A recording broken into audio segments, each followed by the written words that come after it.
Some men face death with terror, others meet it with laughter. And then, there are those who leave behind words so chilling, they haunt us for years to come. Tonight, we uncover the final words of history's most infamous serial killers. What did they say before they took their last breath? Were these words of regret, or a final act of defiance? Let's begin. Aileen Wuornos was unlike most serial killers. A homeless drifter who murdered 7 men. She claimed it was self-defense. But the truth was darker. She had no remorse, no guilt. As she sat strapped to the execution table, she turned her head slightly and spoke. Her final words: "I'd just like to say, I'm sailing with the rock, and I'll be back, like Independence Day. With Jesus, I'll be back." No one understood what she meant. A warning, a delusion, or a final, chilling message from a woman who embraced death without fear. Ted Bundy, charming, intelligent, and pure evil.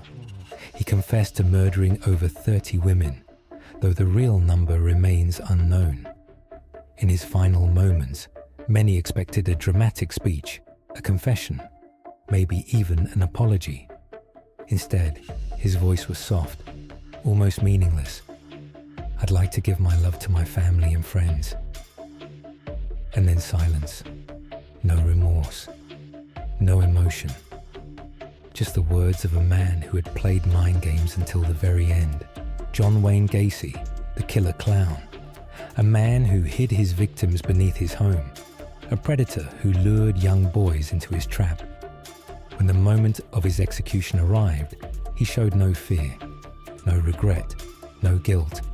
He smirked and said 2 simple words: "Kiss my ass."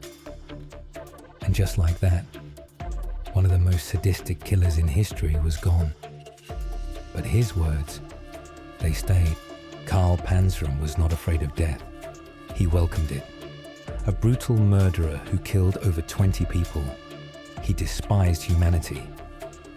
As the noose was placed around his neck, he grew impatient. His final words: "Hurry it up, you Hoosier bastard. I could kill 10 men while you're messing around."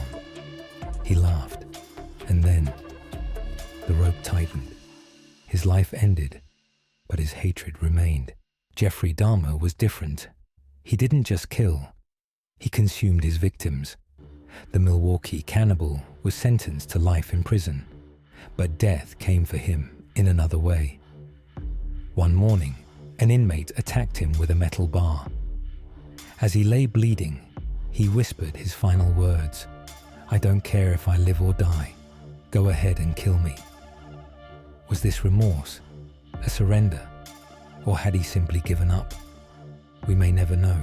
Peter Curtin, the vampire of Dusseldorf, was fascinated by blood. He claimed drinking it gave him pleasure. As he was led to the guillotine, he turned to the executioner and asked, "Tell me, will I hear the sound of my own blood gushing from my neck?" The blade fell. He never got his answer. James French had no fear of death. A convicted murderer, he was sentenced to the electric chair. As reporters gathered to witness his execution, he smirked and said, "How's this for a headline? French fries." Even in his final moment, he turned death into a joke.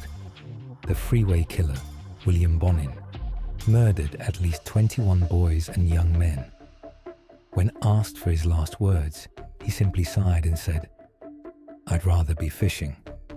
He showed no regret, just indifference. Some killers begged for mercy.